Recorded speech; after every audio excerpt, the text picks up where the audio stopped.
resonate a lot with that. We had to take a break. This podcast is an hour and 50 minutes so far, and I'm so excited about it.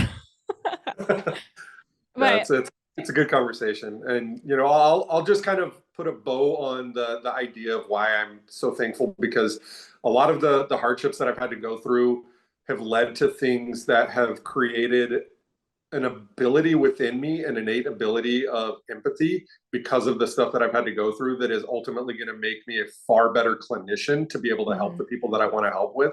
And it's also led to some amazing experience that we haven't even talked about, like my volunteer trip to Tanzania, Africa, working at a malnutrition clinic, my time in South Africa. Like, I've gotten to do some amazing things because of my hardships. So Yeah. to like, I totally get what you're saying about, like, it may minimize or lessen the things that I've had to overcome by putting it as fortunate or a blessing or a positive spin on it.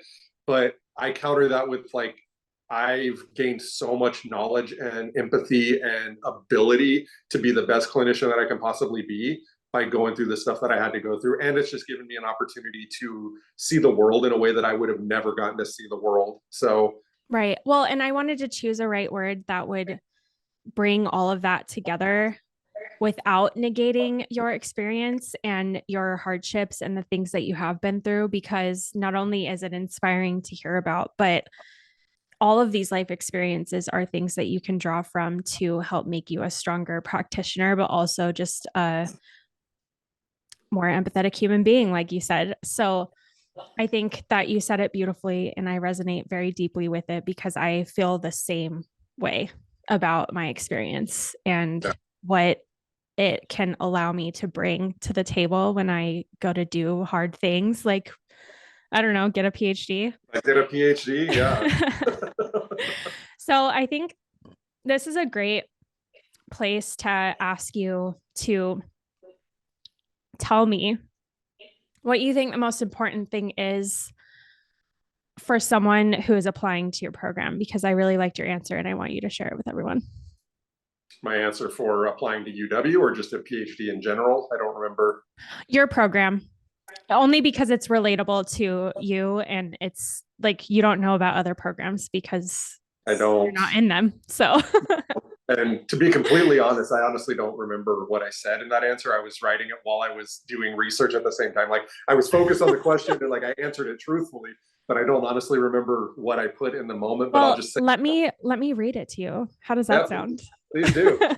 Remind me So of my own words. so wisdom to Shawn from Shawn. There we go. I love And it. to I'm here everyone else. Okay, so you had responded to me to make sure to talk to students, read any sort of reviews online, and do your homework about the labs. You said that you were humbled by your rotations with the one researcher that you were very enamored with, but you found out that that environment just wasn't going to work for you. And in hindsight, you probably would have changed your ranking if you had known a little bit more about the lab environment and how the PI works out with their Right. students. And you think that without question, you would have preferred to get direct admitted if you had given that option, but that you're glad that it didn't happen, because you would have been pigeonholed into a place that you didn't quite fit into. Yeah, I mean, exactly that. It's one of those things that, again, you don't know what you don't know. And I didn't know what a direct admit was, and I also didn't know what an umbrella rotation admit was. Yep. So when I found out we were doing lab rotations, I was asked by the chair of the department, to all the incoming students, we were asked to read the bios and start kind of digging into some research on what was being done at UW, like to kind of have an idea of whose lab you would want to do a rotation in. And this was back over the summer. Right. And when I had, because again, kind of going back, I had done the admission stuff the year prior and had a 1-year deferment. So when I accepted in 2021, there were a ton of labs doing a lot of microbiome research and a lot of really progressive stuff. And I was super excited, which is why I chose UW. But the gamble of taking a 1-year deferment, because of funding and lab space and admits and all of that, you never know what's going to be on the table the following year. Right. And this year, there wasn't a lot of microbiome research being done. And I was like, well, shit, that's the one thing I want to research. That's why I'm doing a PhD. So I started digging around and I found this lab that is a brand new lab. And this PI was coming in from Harvard. I read some of her papers. She's doing some really cool stuff with the microbiome and polyphenols and really cool stuff. And I was like, hey, like that's pretty awesome. So reached out to her. She got back to me and was like, send me your resume and like, let's set up a time to chat, whatever. Went back and forth. And then when I got to Madison, she was like, hey, let's grab coffee. Let's kind of feel each other out. Like, just see if it's a good fit. Yeah. And the whole vibe was amazing. Like I was so excited about the research. As a person, she seemed so passionate about like all the things that are important to me, such as like work-life balance, mental health, like just not driving your students into the ground, which is very common in academia. And I was like, oh, this is like the perfect fit. Like research is on, stipend would have been the same regardless. Like that's the cool thing about this program is like your stipend is set, like you have a guaranteed 5-year funding. It just depends on the lab into has to have funds to pay for that fund. But like regardless, I have funding, so I'm fine. But so like everything was perfect. The vibes were awesome between her and I and everything. But then I get into the rotation and it's a nightmare. She did a 180 in her personality. She was very condescending. Her feedback style was just not something like, I'm sure for some people it was totally fine. And I'm not trying to like disparage her, but just the way she communicates did not work for me. And maybe that's a me, maybe not a her thing, but it just wasn't something that I wanted to put myself through for the next 5 years going through a PhD. Like I just didn't see myself succeeding in that environment. And I'm very thankful because had I been presented with the idea of direct admit, she would have been the lab that I would have tried to direct them into. Because again, her and I got along great in a personal setting, and the research is like amazingly pinpointed to what I want to do. So I was like, no brainer. Come to find out, would not have been a good fit. And so I'm very thankful for being able to go through this rotation process. So I think this is an important thing to consider too for people who are applying to a program.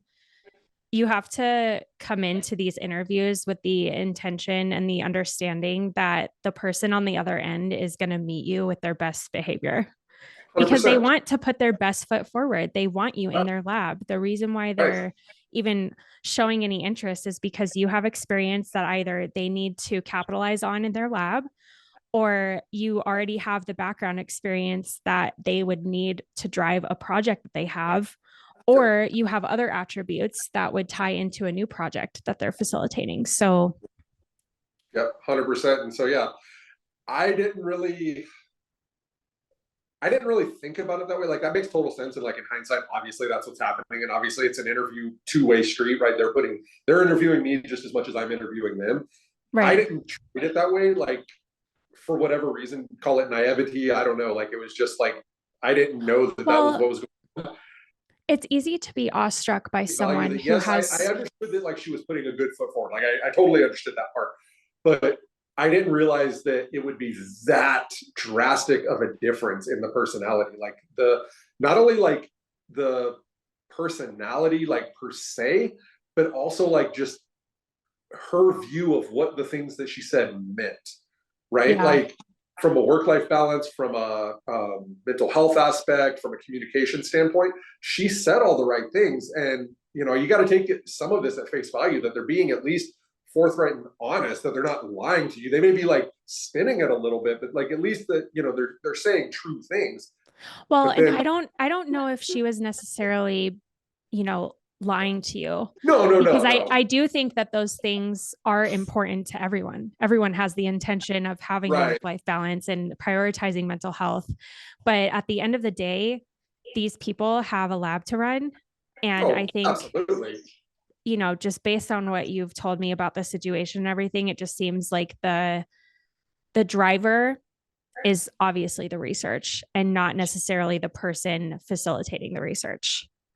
Yeah, and a lot of it too was she was under a lot of stress because she's just getting the lab started. Like I was helping set up equipment for the lab, like part of the research, like I was doing research, and then we were also setting up brand new equipment as things were coming in. Like it was like literally a ground zero lab, and this is her first lab on top of it. Yeah, that's wild.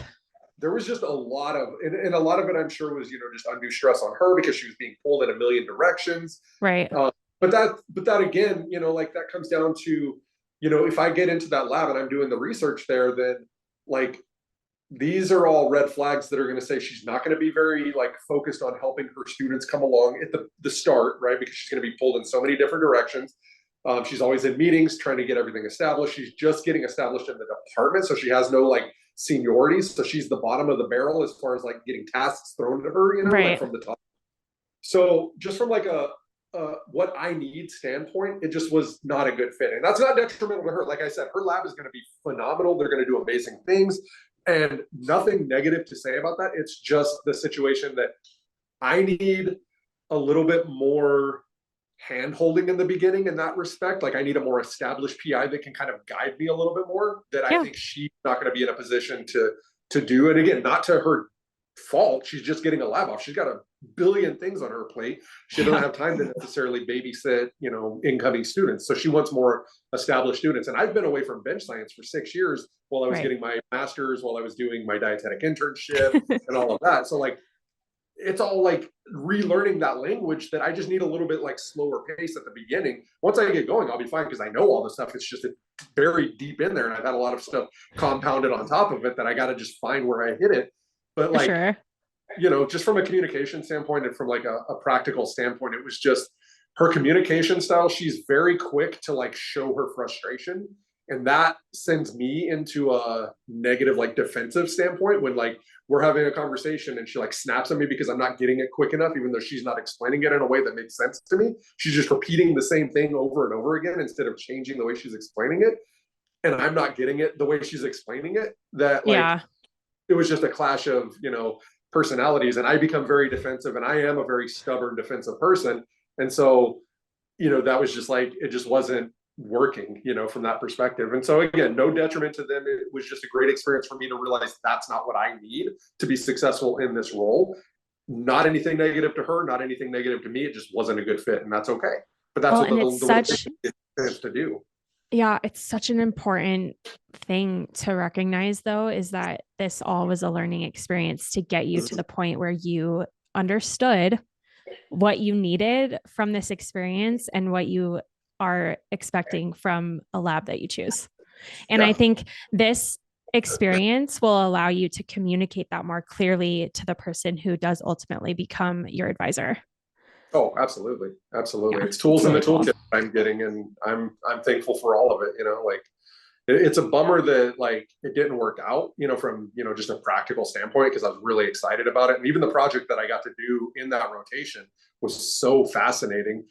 And I could very easily see it driving a really cool PhD project. But if I'm miserable for 5 years, it's not going to make it a very successful endeavor. And I would end up like burning myself out or failing out of it or mastering out or whatever. And, so it was just kind of one of those things that was like, like I was kind of pissed at first, but, now that I've had time to reflect and, look back, it was just another learning experience. And, now I've moved on, and I love the lab that I'm in for this rotation, even though it's very different work and it's not remotely related to what I'm actually interested in researching. It's actually leveraging my RD, which is totally not what I was anticipating the PhD for. But if this is where I end up, I could see some really cool potential projects coming out of this that are totally different than what I thought. So again, you just go into it and you never know what it's going to end up leading to, even though you kind of have a frame of reference of what you're interested in and what you kind of want it to focus and look like. You don't know what you don't know. And PhDs are a very interesting animal that, it ends up taking shape in a way that you probably aren't anticipating it. And I know it's ever changing. Every day is a new ride. New adventure without question. Well, I think that we need to have another podcast when we're both, after our first semester is over and we've gotten a taste, and at that point you'll know which lab you're committing to. Yeah. So if you want to commit to another episode, that'd be cool. I'm definitely we can actually talk about research and stuff instead of just past history. We can actually get into some now and present stuff, which would be exciting, because I'm definitely curious to, hear you talk about what you got going on. And, I know well, we're building a foundation. We're building a foundational podcast series at this point.